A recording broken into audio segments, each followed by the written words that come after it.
আনৰ আগত ভালুক বুলি তুমিও নাহিবা। গুড আফটাৰনুন দৰ্শকবৃন্দ, আজি মানে তোমালোকক আমি ইংৰাজী শিকাম। হয় গাইছ, আৰু প্ৰশিক্ষক হিচাপে ছাৰে নিযুক্তি দিছে মোক। আবে তই জানো ইংলিছ? তুমি কি নেজানা? আৰে ছাৰ, মোৰ ইংলিছত ব্ৰিটেইনাৰসকলে পাত্তা নাপাব, পিছ পৰি যাব চব। কি ব্ৰিটেইনাৰ? ব্ৰিটেইনৰ মানুহবিলাক ব্ৰিটেইনাৰ। গোটেই চিষ্টেমে চেঞ্জ কৰি দিলা তুমি। বাৰু ঠিক আছে গাইজ, এয়া তোমালোকে দেখিছা স্ক্ৰীনত এখন ফটো আছে। আমি এই ফটোবিলাক চাই এতিয়া মানে ইংলিছ পঢ়িম। পঢ়োৱা আৰম্ভ কৰা। ছাৰ, আপোনালোকে দেখিছে ইয়াত লিখা আছে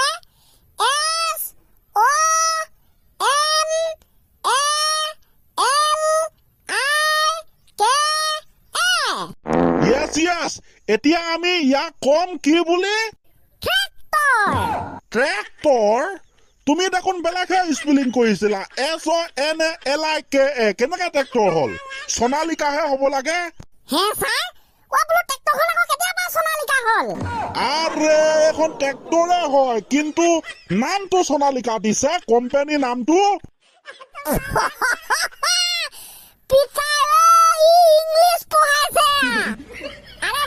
ভুল কথা কৈছো। ট্ৰেক্টৰ এখন সোণালিকা সেইটো পাছৰ কথা। মেইন বস্তুটো হ'ল এখন হৈছে ট্ৰেক্টৰ। এইটো সোণালিকাটো পাছত আহিব। কথাটো তুমি ঠিকে কৈছা, কিন্তু তুমি যে স্পেলিং কৰিলা SONALIKA, সোণালিকা, এইটো সোণালিকা হয়, নট ট্ৰেক্টৰ। বাৰু হ'ব দিয়া। আৰু আপোনালোকে এতিয়া স্ক্ৰীনত দেখা পাইছে এইটো বস্তু, এতিয়া আমি ইয়াক বুজিম। এবাৰ কিন্তু ৰেকান্ত তই ভুলকে নুবুজাবি বে, এবাৰ চিধাকে বুজা। দে হ'ব দে, মানুহৰ কেতিয়াবা ভুল হয়।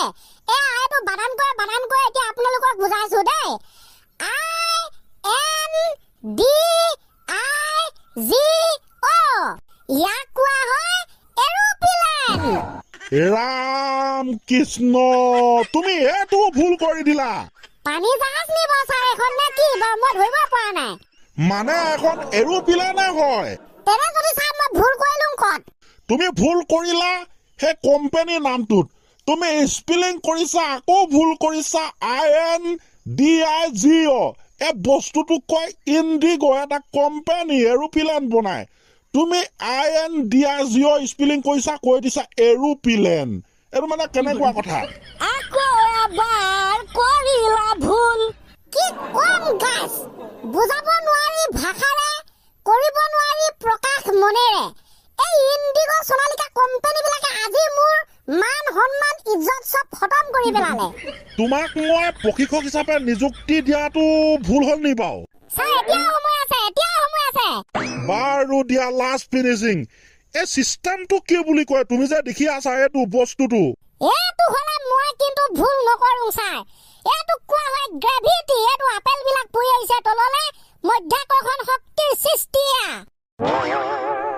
হৈছে। এতিয়া ক'ব পাৰিবা নেকি যে মধ্যাকৰ্ষণ শক্তি নাইবা গ্ৰেভিটিৰ আৱিষ্কাৰ কেনেকৈ হৈছিল? গ্ৰেভিটিৰ আৱিষ্কাৰ ছাৰ বহি কম নি বাৰু? Is okay. যি কম কাহিনী আকাৰত কম গাইজ, আপোনালোকে নলব ভাবি সঁচা বুলি।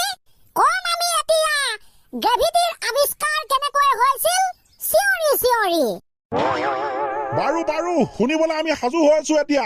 মধ্যাকৰ্ষণ শক্তিৰ আৱিষ্কাৰ কেনেকৈ হৈছিল? বহুত বছৰ আগৰ কথা ছাৰ।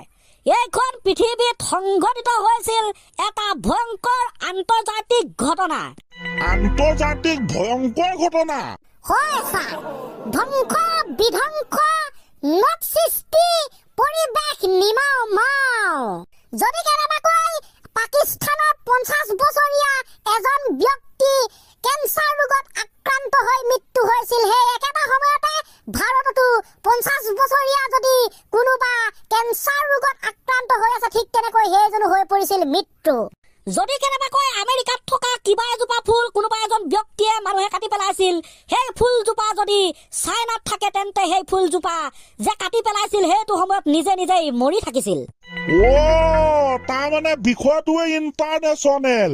যদি আমেৰিকাত কোনোবা মৰিছে, সেই একে ৰিলেটেড যদি চাইনাত আছে সিও মৰিব যদি জাপানত কিবা এটা বিষয় সংঘটিত হৈছে সেই ৰিলেটেড যদি ইণ্ডোনেছিয়াত হয় তাতো মৰিব হৈ যাব সেইকাৰণে বিষয়টো নাম দিয়া হৈছিল ইণ্টাৰনেশ্যনেল অৰ্থাৎ আন্তৰ্জাতিক ভয়ংকৰ ঘটনা আচ্ছা আচ্ছা আচ্ছা তাৰপিছত কি হ'ল তাৰপিছত এতিয়া পৰিৱেশ পৰিস্থিতি বেয়া হৈ আহিছে কি কৰিব গোটেই বিশ্বৰ দেশসমূহৰ প্ৰধান ব্যক্তিসকলে লগ লাগি বিষয় এটাত মিলিত হ'ল যে এই ঘটনাটো আমি কেনেকৈ নিয়ন্ত্ৰণ কৰিব পাৰোঁ আৰু ছাৰ কথা মতে কামৰ মতে কথা তন্ত্ৰমন্ত্ৰৰ যোগেদি বহু পৰীক্ষা নিৰীক্ষা কৰি চাইনাৰ এজন বাবাই গম পালে যে ইয়াৰ ঔষধ পাকিস্তান ভাৰত আৰু ইংলেণ্ড এই তিনিখন দেশৰ ভিতৰত আছে ৰবা দুটা কথা বুজি নাপালো প্ৰথমটো হৈছে তন্ত্ৰমন্ত্ৰ যাদুমন্ত্ৰ বুলি যে কলা হয়নে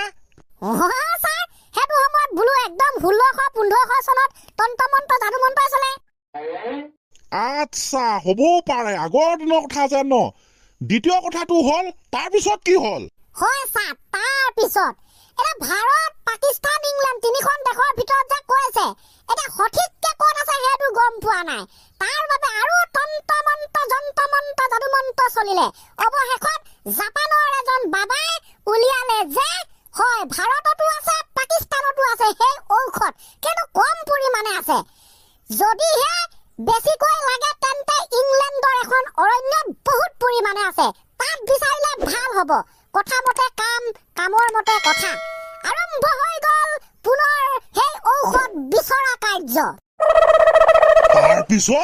তাৰপাছতে ইংলেণ্ডৰ এজন বিখ্যাত ব্যক্তিক দি দিলে ঔষধ বিচাৰিবলৈ ব্যক্তিজনে বিচাৰি আছে পোৱা নাই অৱশেষত বিচাৰি পালে পোৱাৰ পাছত ফূৰ্তি আনন্দ এতিয়া গোটেই বিশ্বৰ আন্তঃৰাষ্ট্ৰীয় ভয়ংকৰ দুৰ্ঘটনাৰ পৰা ৰক্ষা পৰিব সমগ্ৰ বিশ্ব ফাইনেলি চাগে ন হয় ছাৰ ফাইনেলি পোৱাৰ লগে খন্তেক জিৰাও বুলি আপেল গছ এজোপাৰ তলতে ব্যক্তিজনে অকণমান জিৰণি ল'লে বহিলে খন্তেক বহাৰ পাছতে ওপৰৰ পৰা আপেল এটা সৰি সেই ব্যক্তিজনৰ মূৰতে ঠাচকে পৰিলে ব্যক্তিজনৰ হৈ পৰিল মাথা বেয়া গছৰ পৰা আপেলটো তলত কিয় সৰি পৰিলে ওপৰলৈ যে উৰি নগ'ল ভাবি এতিয়া কৰিব কি ঔষধখিনি নি ইফালে লেবৰেটৰীত পঠাব লাগে ইফালে তাৰ চিন্তা আপেলটো তলত সৰি পৰা তাৰপিছতে ব্যক্তিজনে ঔষধখিনি নিজৰ হেল্পাৰ কিজনক দি পঠালে তেখেত গুচি গ'ল ঘৰত যোৱাৰ লগে ভাত দুটামান খায় পৰীক্ষা নিৰীক্ষাত লাগি গ'ল লাগি অৱশেষত গম পালে যে হয় ওপৰৰ পৰা বস্তুবিলাক তলত সৰি পৰে এটা কাৰণে আৰু সেই কাৰণটো হৈছে মধ্যাকৰ্ষণ শক্তি সমগ্ৰ বিশ্ববাসীৰ ওচৰত জনাই দিলে এই মধ্যাকৰ্ষণ শক্তি মই আৱিষ্কাৰ কৰিলো আৰু সেই ব্যক্তিজনৰ নামটো আছিল ছাৰ আইজাক নিউটন ইফালে ঔষধখিনি দি সমগ্ৰ বিশ্বক বচালে ইফালে সমগ্ৰ বিশ্বৰ আগত প্ৰমাণ কৰিলে যে এয়া হৈছে মধ্যাকৰ্ষণ শক্তি অৰ্থাৎ গ্ৰেভিটি বেলেগ দেখো ন এক গুলিত দুই চিকাৰ তাৰপিছতে সমগ্ৰ বিশ্ববাসী মানুহৰ মাজত হৈ পৰিল এটা উৎসৱমুখী পৰিৱেশ কিয়নো এফালে যদি মধ্যাকৰ্ষণ শক্তি আৱিষ্কাৰ হ'ল আনফালে আকৌ সেই আন্তঃৰাষ্ট্ৰীয় ভয়ংকৰ ঘটনাৰ পৰিসমাপ্তি ঘটিল বিশ্বত তাকে খাতৰা কিন্তু ন ঔষধটো ভাল ভাৰতত নাইবা পাকিস্তানত নোলালে ইংলেণ্ডত ওলালে পাকিস্তানত ওলোৱাহেঁতেন বিচাৰি থাকোঁতে মানুহে সেই আপেলটো সৰি নপৰি বম ফুটি চব মৰি থাকিলহেঁতেন ভাৰতত যদি হোৱাহেঁতেন আপেলটো তলত সৰি পৰাহেঁতেন ভাৰতৰ মানুহজনে খাই পেলালেহেঁতেন এতিয়া ইংলেণ্ডত বুলিহে ছাৰ আইজাক নিউটনে ভাবিলে চিন্তা কৰিলে হয় নাই ঠিক কথা ক'লে দে ছাৰ আপুনি তাকেতো বঢ়িয়া খাতৰা তেনে ন এইটো খাতৰা কাহিনী সঁচা যেন লাগি যায় মিছা হলেও বঢ়িয়া হৈছে ঠিক আছে দিয়া মধ্যাকৰ্ষণ শক্তিটোকে চিন্তি আজি কৰি দিওঁ ক্লাছটো পৰিসমাপ্তি ন বাৰু তেনে আজিলে খতম বাই